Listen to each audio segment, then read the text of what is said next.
ठीक है, अब मैं वापस रिमेनिंग पार्ट ऑफ डिफरेंशियबिलिटी कर रहा हूं।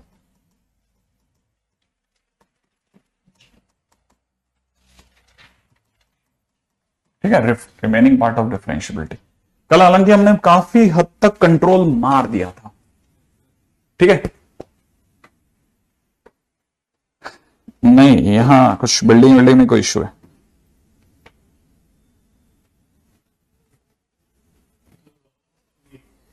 है? हाँ वो किसी आ रही थी बारह, कुछ मशीन की आवाज आई ना, तो ये बच्चे कह रहे हैं कि आवाज अच्छी नहीं आई सर। ठीक है, देखो पहला ही क्वेश्चन जो है ना, पहला ही क्वेश्चन शायद थोड़ा खतरनाक हो सकता है। ठीक है, तो पहला क्या है, डाइजेस्ट करना, ट्राई करना कि डाइजेस्ट हो जाए। नहीं हो तो प्लीज परेशान मत होना, कॉपी कर लेना। ठीक है, बहुत सारी चीजें, बहुत सारी बातें रह गई। Let f x be a polynomial. ठीक है, let f x be a polynomial function satisfying। ठीक है, let f x be a polynomial function satisfying f x plus F of Y is equal to में दे रखा है F x into में f of y. ठीक है, minus में F x into y plus F of one. ठीक है, for each x comma Y belongs to R. And सामने से बोल रहे हैं F dash one is equal to 5। Okay, if number of divisors of F dash one into में F double dash one into में F triple dash one R, sorry, number of divisor is N, capital N, then n by 8 is equal to question mark. If number of days divisor is equal to this. ठीक है,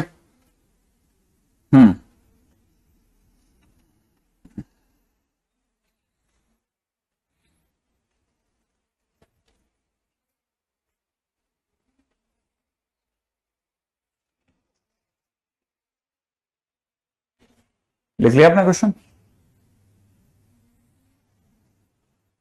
अब ये कह रहा है कि x Y के नाम पे आप कुछ भी रख सकते हो, कुछ भी रख सकते हो, फिर तो मेरी इच्छा चलेगी। ठीक है ना, अगर आप मेरी इच्छा चलाओगे तो फिर तो ये तो क्वेश्चन एक झटके मोड़ जाएगा। ठीक है ना, अगर आपने मेरे को ये कह दिया कि आपको ये फंक्शनल इक्वेशन दी गई है, क्या दे रखा है, F x plus F of Y is equal to दे रखा है F x into F of Y minus में F X Y plus F of one.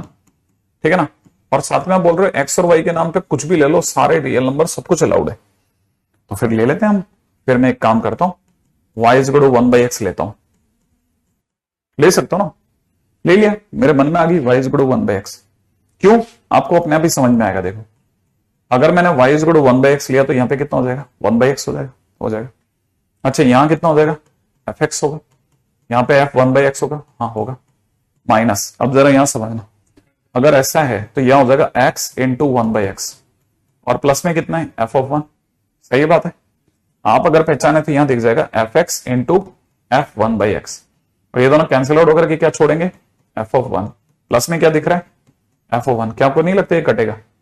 आपको नहीं दिखता कि ये क्या बचा, F x plus F of 1/x, ये तो बचा। तो आप अगर ध्यान से देखें तो F x plus F of 1/x is equal to कितना, F x into F 1/x। और अगर आपको याद हो तो ये कहीं ना कहीं आपके उसमें कभी तो रूटीन में आया है, याद आ रहा है आपको?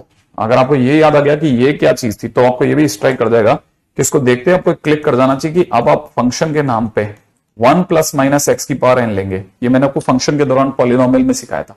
यस एग्जैक्टली अवनीश, एकदम सही जवाब।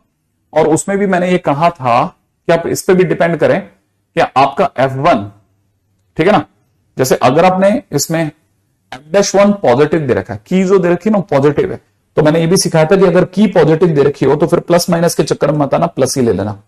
1 प्लस एक्स की पावर n हो गया। अब सोचो, अगर ये मैंने फंक्शन ले लिया एफ एक्स, अगर मैंने 1 प्लस एक्स की पावर n लिया, तो बताओ एफ डैश एक्स क्या होगा? आप बोलोगे एन एक्स की पावर n माइनस 1, यही होगा। ठीक है, इसमें 1 रखने पे 5 आना चाहिए, तो मैंने x की जगह 1 रखा। तो आपके हिसाब से f डैश 1 की वैल्यू n इंटू 1 की पावर n माइनस 1 होनी चाहिए, लेकिन सरकार कह रही है 5 होनी चाहिए। माने n की वैल्यू कितनी आ गई? 5। n की वैल्यू कितनी आ गई? 5। अगर n की वैल्यू 5 आ गई, इसलिए मैं कह सकता हूं कि जो हमारा फंक्शन है वो 1 plus x to the power 5 हो गया। और अगर ऐसा हो गया तो f डैश x कितना हो गया? आप बोलोगे 5x की पावर 4 हो गया। मैं अगर बोलूं f डबल डैश x कितना हो गया? आप बोलोगे 20x क्यूब हो गया। मैं बोलूंगा f ट्रिपल डैश x कितना हो गया? आप बोलोगे 60x स्क्वायर हो गया। मैं पूछूंगा कि अगर मैं इसमें x की जगह पे 1 रख दूं तो क्या आपको f डैश 1 मिल जाएगा? तो आप बोलोगे कि आंसर 5 होगा। अगर मैं पूछूं f डबल डैश 1 कितना होगा? आप बोलोगे आंसर 20 होगा। मैं बोलूंगा f ट्रिपल डैश 1 कितना होगा? आप बोलोगे आंसर 60 होगा। अब मैं पूछूंगा कि आपसे f डैश 1 इंटू में f डबल डैश 1 इंटू में f ट्रिपल डैश 1 अगर मैंने मल्टीप्लाई कर दिया तो आपको 5 इंटू, ठीक है ना, 2 का स्क्वायर इंटू 5 दिख रहा है क्या? ठीक है, फिर इंटू ये जैसे आप 60 देख रहे हो ना, ये बेसिकली मेरी नजर में 3 इंटू 2 का स्क्वायर इंटू 5 है। सही बात है। तो आपकी नजर में अगर आपको दिख रहा हो तो आपको दिखने लग जाएगा कि 2 की पावर 4 है इंटू 3 की पावर 1 है इंटू में 5 का क्यूब है। माने आपका जो ये तीनों का मल्टीप्लिकेशन है बेसिकली अगर प्राइम फैक्टराइजेशन में जाकर के देखा जाए तो यही है। ठीक है, सही बात है ना। अगर by the way prime factorisation में जाकर के देखा जाए तो यही है। प्राइम फैक्टराइजेशन में ये मैं क्या शब्द यूज कर रहा हूं? Prime factorisation. माने अगर गुणा नहीं करा मैंने, अब गुणा को मैंने प्राइम फैक्टराइज कर दिया। प्राइम फैक्टराइज क्यों करा? प्राइम फैक्टराइज इसलिए प्राइम फैक्टराइज किया ताकि मेरे को सब प्राइम नंबर्स की डिग्री मिल जाए, क्योंकि डिग्री का चुनाव ही नंबर ऑफ डिवाइजर देता है। ये पीएनसी का लास्ट कॉलम है। तो नंबर ऑफ डिवाइजर अगर किसी ने पूछे तो नंबर ऑफ डिवाइजर 2 की पावर अगर 4 है तो इसको चुनने के तरीके 4 और नहीं चुनने का 1 तरीका, तो चुनने नहीं चुनने के टोटल तरीके 5। 3 की पावर 1 है तो 3 लेने के 1 तरीका, नहीं लेने का भी 1 तरीका, छोड़ दो। ठीक है, अच्छा 5 की पावर 3 है, माने मेरे पास 3 5 आ रहे हैं, 5 5 5 3 बार आ रहा है, तो इनको चुनने के तरीके 3 और नहीं चुनने का तरीका 1। तो नंबर ऑफ डिवाइजर हो गया कितना? 5 दूनी 10, 10 चौक 40। तो इसका मतलब मेरे पास number of divisor is equal to 40 हो गया। इसका मतलब मेरे पास कैपिटल एन की वैल्यू कितनी हो गई? 40। इसीलिए अगर किसी ने मेरे से n/8 की वैल्यू पूछी तो आंसर विल बी 40/8, माने आंसर विल बी 5। ठीक है, ये हुआ क्वेश्चन। थोड़ी सी जगह पे, एक लास्ट जगह पे आपके साथ इशू रहा होगा, एक लास्ट जगह पे इशू रहा होगा, बस इतना सा। इसके पीछे कृपया क्वेश्चन को कोसना मत। ठीक है, क्योंकि सुंदर क्वेश्चन है, सिर्फ आखिरी के पॉइंट पे कहीं बचता है, बाकी अगर देखा जाए तो one of the very fine question. ठीक है, आपके लिए बहुत कुछ सीखने लायक है कि अच्छा आप y की जगह 1/x भी ले सकते हैं। हाँ, ले सकते हैं। ठीक है ना। अब आप में से कई लोगों को एक और चीज भी स्ट्राइक कर गई होगी। ठीक है ना, अगर मैंने यहां माइनस ले लिया होता तो माइनस लेने पर यहां पे माइनस आता और n की वैल्यू -5 आ जाती, जो कि अजीब हो जाती, फंक्शन ही बदल जाते सारे। ठीक है, तो एक चीज तो ये भी बहुत काम किया। अच्छा, आप वैसे बोल ही नहीं पा रहे, आपका तो मुंह ही बंद कर दिया गया। मैं इतनी देर से आपके कमेंट्स के बारे में सोच ही रहा था कि मैंने कहा कमेंट्स नहीं कर रहे बच्चे। लेकिन क्या करें, ऊपर वाला।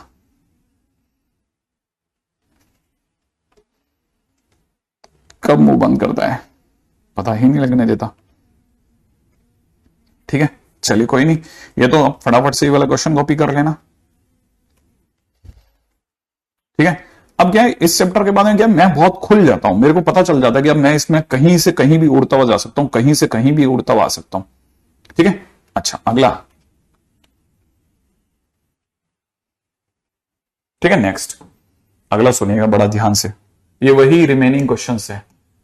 रिमेनिंग क्वेश्चन, हाँ क्वेश्चन में दे रखा है, अगर f of x plus y is equal to में fx plus f of y हो, ठीक है, and fx is equal to x square multiplied by gx हो, ठीक है, semicolon gx is equal to में एक कोई कॉन्टिन्यूस फंक्शन गिवन हो, ठीक है, देन अगला पूछता है f डैश x की वैल्यू क्या रही होगी।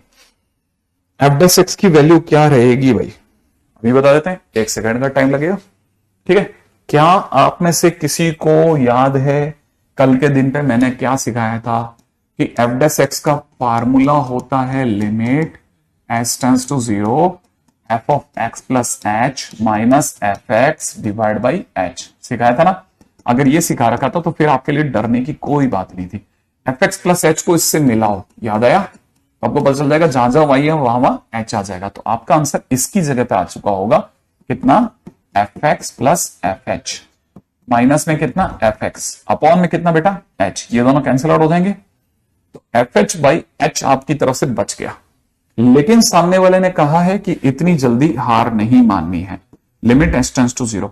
आपको पता है एफ एक्स किसके बराबर है? X square into g x के। तो एफ एच किसके बराबर होगा?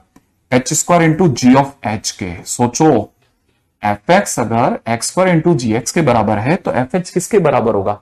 X square into g h के। और नीचे क्या लिखा हुआ है? एच। आप बोलो तो एच से एच काट दूं? अगर मैंने काट दिया और अब मैं लिमिट की एच की जगह 0 रख दूं तो 0 इंटू जी ऑफ 0। अब आपको पता है जी 0 कोई अननोन नंबर हो नहीं सकता क्योंकि फंक्शन कॉन्टिन्यूअस है, तो कोई भी normal number multiplied by 0 is 0। इसलिए आपका एफ डैश एक्स की वैल्यू कितनी आ गई? 0। सही है, बिल्कुल सिंपल क्वेश्चन है, अति सिंप्लीफाइड क्वेश्चन। ठीक है, नेक्स्ट क्वेश्चन पे बात करते हैं। अगला क्वेश्चन, रेडी? हाँ भाई, अगले पे चलते हैं। ठीक है, अगला क्वेश्चन क्या कहते हैं? ठीक है, अगला क्वेश्चन, नेक्स्ट क्वेश्चन कहता है कि अगर F of x plus y is equal to f x into F of y for each x comma Y belongs to R हो, है ना, and f x is equal to 1 plus x multiplied by g x multiplied by h x. ठीक है ना? Where सामने वाला ये भी बोल रहा है कि लिमिट एक्स टेंड्स टू 0 पर g x is equal to a हो and limit x tends to 0 पर, लिमिट एक्स टेंड्स टू 0 पर h x is equal to b हो। ठीक है ना? फाइंड एफ डैश एक्स क्या होगा। बहुत कॉमन बात है ये, हर दूसरी शीट में देखने वाले क्वेश्चन है, वो बेसिक क्वेश्चन है जिनके अपन नीड पूरी कर रहे हैं। ठीक है ना? हाँ, फिर ये होता है कि मतलब मैंने आपको सब कुछ ये बताया था, मैं बहुत अफसोस भी करता हूं यार ये क्वेश्चन क्यों नहीं करके आया बच्चा, तो मैंने करवा रखा है कॉपी में, काफी हद तक मिलते जुलते क्वेश्चन करवा रखे। ठीक है, अब जैसे मान लो क्वेश्चन में किसी ने पूछा एफ डैश एक्स, ऐसा कैसे हो सकता है कि मैं इतने क्वेश्चन करवा दूं और आपको एफ डैश एक्स का फार्मूला याद नहीं हो? यही तो फार्मूला होगा। इसके बाद में आपको कैसे याद नहीं होगा कि एफ एक्स प्लस एच को इससे मिलाना होता है? तो आपके पास में अगर आपने मिला लिया तो ऐसा थोड़ी ना हो सकता है कि लिमिट एच टेंड्स टू 0 आप इसमें F x into F H भी नहीं पकड़ पाए। पकड़ लोगे भाई, ऐसा थोड़ी ना होता है। अपॉन में कितना? एच। ठीक है, अच्छा अपने को ये पता है कि अपन एफ एक्स कॉमन ले सकते हैं दोनों में से, और यहां कितना बच जाएगा? एफ एच माइनस 1 अपॉन में कितना बच जाएगा? एच। और लिमिट क्या चल रही है मेरे दोस्त? H tends to 0। अच्छा बताओ एच किसकी ओर जा रहा है? 0 की। एच अगर 0 की ओर जा रहा है तो इसका मतलब एच इज मूविंग, हाँ या ना? H is moving toward 0। लेकिन अगर एच मूव कर रहा है तो इसका मतलब एच इज वेरिएबल, जो मूव करता है वो वेरिएबल है। सही बात है ना? और अगर एच वेरिएबल है तो एक्स क्या है? X is constant. अच्छा, एक्स अगर कांस्टेंट है तो एफ एक्स भी कांस्टेंट, तो एफ एक्स इज कांस्टेंट। और अगर एफ एक्स कांस्टेंट है तो उसे लिमिट से बाहर फेंको ना, उसका क्या रोल है? अच्छा चलिए सर, बैठ गए। अगर ऐसा है तो इसका मतलब यहां कितना हो जाएगा? F H minus 1 divide by H हो जाएगा। अच्छा अब क्या करना है? अब जैसे एच की जगह 0 डाल, तो एच की जगह 0 डालते क्या बन जाएगा? F 0 minus 1। क्या तेरे पास एफ 0 की वैल्यू पड़ी है क्या? नहीं। तो फिर एक और बात सोच कि कहानी में, ठीक है बड़े ध्यान से समझना, कहानी में कुछ भी नहीं है अभी अपने पास, तो अपन ये तो कर सकते हैं, जरा ध्यान से सोचते चलना। ठीक है ना? बड़े ध्यान से कि मैंने लिखा एफ एक्स, ठीक है, इंटू में लिमिट एच टेंड्स टू 0। ठीक है, एफ एच को लेकर के एक स्टोरी यहां से बन सकती है क्या? हाँ बन सकती है। ठीक है ना? तो मैं इसकी जगह लिख दूंगा कितना? 1 प्लस, ठीक है, 1 प्लस एक्स की जगह एच, तो यहां लिख देता हूं 1 plus H into g H into H H लिख दू। पीछे कितना? -1, याद है ना? और अपॉन में कितना? एच। ये 1 और 1 कट जाएगा, इस एच से एच भी कट जाएगा। अब मैं जैसे एच की जगह 0 रखूंगा तो बाहर तो एफ एक्स है ही, और जैसे मैं एच की जगह 0 रखूंगा ये क्या पढ़ने में आएगा?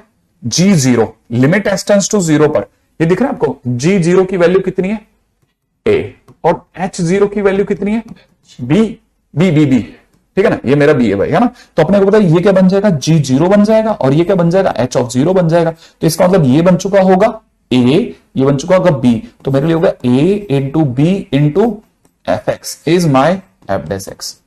ये मेरा एफ डैश एक्स बन गया। तो f dash x is equal to में A into B into f x, ठीक है, ये भी पकड़ी है। अब आपने कोई इस लेवल पे भी बातें उठानी है, हाँ बनाना पड़ेगा, क्वेश्चन तो बनेगा।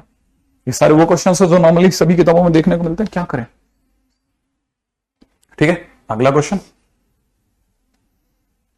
अगला क्वेश्चन दे रखा है कि अगर F of x plus Y जो है वो अगर F x into F of Y है for each x comma Y belongs to R, ठीक है, और सामने से F of 3 is equal to 5 दिया हुआ है और F dash 0 is equal to 11 दिया हुआ है, ठीक है।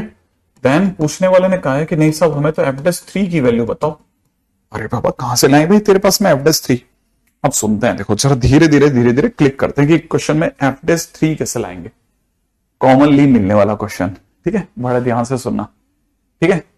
एफ डैश 3 के लिए पहला काम एफ डैश एक्स सोचते हैं, क्योंकि हमें यही पता है, हमको पता है लिमिट एस टेंड्स टू 0, हमने लिखा F S plus h, minus में लिखा एफ एक्स, अपॉन में कितना लिख दिया एच लिख दिया। अब लिखने के बाद में मिलान करते हैं, याद है ना, इसको इससे मिलाते हैं तो कितना बन जाएगा F x into F H, minus में कितना एफ एक्स, अपॉन में कितना एच, दोनों में से एफ एक्स कॉमन ले लू, ले लिया। लिमिट कितना रह गया मेरे दोस्त, यहां से रह जाएगा F H minus 1 divide by H, ये रह जाएगा। अब बाजू में दौड़ मेरे साथ, ये जो फंक्शनल इक्वेशन है अपने को दे रखी है F x plus y is equal to में कितना F x into F of y दे रखी है ना। एक जल्दी से एक्स और वाई की जगह 0 डालते हैं, आजा। तो यहाँ कितना हो जाएगा एफ 0 प्लस 0 माने एफ 0, यहाँ कितना हो जाएगा एफ 0 इंटू एफ 0। अच्छा, तो अपने पास में क्या होगा, ठीक है ना, मैं अगर एफ 0 के स्क्वायर, हाँ एफ 0 का स्क्वायर माइनस एफ 0 देख रहा हूं इज इक्वल टू 0, सबको एक तरफ ले चलू, एफ 0 कॉमन ले लू, अंदर ही अंदर क्या बनेगा एफ 0 माइनस 1 इक्वल टू 0 बनेगा। तो या तो एफ 0 की वैल्यू 0 आएगी या फिर एफ 0 की वैल्यू 1 आएगी ना। अब समझ, अगर मैंने एक्स की जगह 0 डाला तो क्या ये एफ 0 बन रहा है, एफ 0 कितना 1, तो 1 माइनस 1 0, और नीचे एच की जगह 0 डालते 0, 0 बाई 0 में क्या लगाते हैं लॉपिटल। तो इसका मतलब मैं एफ एक्स की जगह एफ एक्स लिखूं लॉपिटल लगाने पर, ठीक है, लॉपिटल लगाने पर एफ एक्स का डिफरेंशिएशन एफ डैश एच, ठीक है, अपॉन में नीचे वाले का 1, इस एच का डिफरेंशिएशन 1 उसका तो 0, और अब मैं लिमिट पुट करता हूं तो जैसे मैं एच की जगह 0 पुट करूंगा मेरे पास कितना हो जाएगा F x into F dash 0, यही तो बनेगा। ये मेरा क्या बना एफ डैश एक्स बना। अब मैं एक्स की जगह 3 डाल देता हूं, डाल दूं तो मेरे पास F dash 3 is equal to कितना हो जाएगा एफ 3 इंटू एफ डैश 0, यही तो बना। एफ 3 दिया है क्या सरकार ने 5, एफ डैश 0 कितना दिया 11, आंसर कितना हो गया 55, तो आंसर विल बी 55।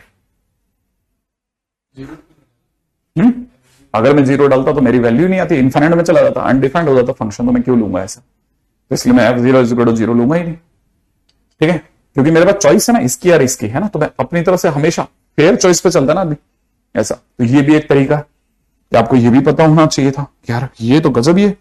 हाँ, तो ये सब मान के चलो, ये सब वो देगा, ये तो उसके क्रैक पॉइंट है साहब, देगा ही देगा, ठीक है। अच्छा अगला, ठीक है, नेक्स्ट। हाँ भाई, अगला क्वेश्चन है,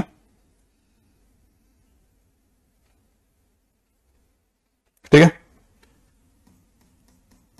minimum and maximum of FT type questions, ठीक है, minimum and maximum of FT type questions. हालांकि ये जो गिवन टाइम है ना ये बहुत ही इनसफिशियंट है इस क्वेश्चन को उठाने के लिए, लेकिन कोशिश करता हूं। एफ एक्स के नाम पे दे रखा है कॉस एक्स, ठीक है।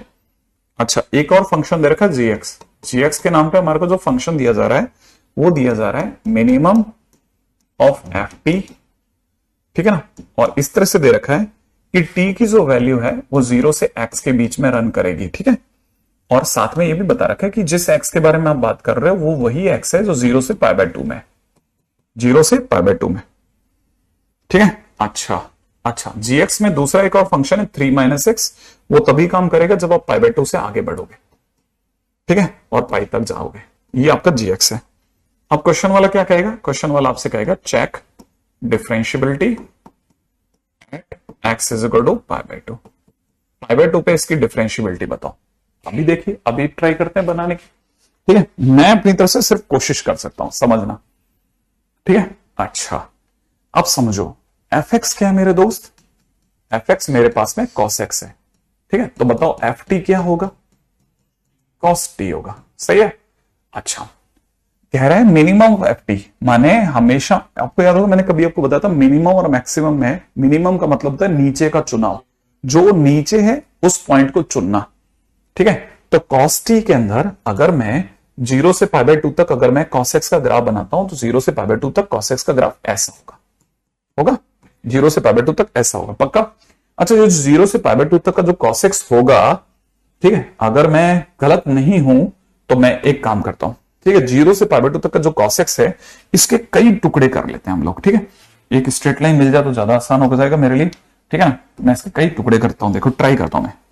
तो मैंने एक टुकड़ा ये करा, पहला, ठीक है, सेकंड, ठीक है, ऐसे दूसरा बहुत ही क्लोज, ठीक है, थर्ड, अरे यार ये वाला पॉइंट है ना, ये फंसाएगा अपने को, तीसरा पॉइंट, ठीक है। ऐसे मैंने बहुत ही क्लोज मैंने लाइनें खींच ली, ठीक है। ऐसा ही एक और यहां पे भी खींच लेते हैं, ये फंसाएगा ही फंसाएगा, पक्की बात है, इसके मन में आ गई है ये जाने भी नहीं देगा, ये जाने भी नहीं देगा आगे, और ऐसे ही होगा, ये खेलता ही रहेगा। ऐसा नहीं खेल पाएंगे यार अपन, भाड़ में जाओ, ठीक है, मैं खुद ही कर लूंगा साला एक तो टाइम खत्म होता है और वो दूसरा ये खराब और कर रहा है मेरा, ठीक है। ये अपनी पास में ऐसे लाइन है, ठीक है। अब ये स्क्रीन है भाई साहब, ये मेरे हाथ टेढ़े मेढ़े नहीं चल रहे, ये स्क्रीन ही टेढ़ी मेढ़ी है यहां से सचमुच में, ठीक है, क्योंकि मैं इतने क्लोज से जाके देख पा रहा हूं यार, यार स्क्रीन ही ऐसी है, ठीक है। ऐसे तो मैंने ऐसे क्या किया, इनफाइनाइट लाइंस खींची, ठीक है ना, फटाफट फटाफट ऐसे इनफाइनाइट लाइंस खींचता चला गया, ठीक है, ऐसे खींचता ही चला गया। तो जैसे मैंने इनफाइनाइट लाइंस खींची ना 0 से π/2 तक, इनफाइनाइट लाइंस खींचने के दौरान हर बार मैं कैसे चल रहा हूं, देखो जरा, मैं 0 पे खड़ा हूं, ठीक है, मैं 0 पे खड़ा हूं और मेरी वैल्यू आ रही है 1, ठीक है। इसके जस्ट नेबरहुड में एक और पॉइंट है जिसकी वैल्यू 0 से मतलब 1 से हल्की सी कम आ रही है। अगर 1 से हल्की सी कम आ रही है ना, 30 हो गया। कल करते हैं इस पे बात, कल करते हैं, कल है ना, हाँ कल करेंगे। तो क्या है, कल के अंदर भी देखते हैं, थोड़ा सा लास्ट में कर देंगे, ठीक है, चाहिएगा अभी अपने को थोड़ा टाइम तो लेंगे अपन, है ना, खराब नहीं करूंगा क्योंकि बहुत काम की चीज है। चलिए।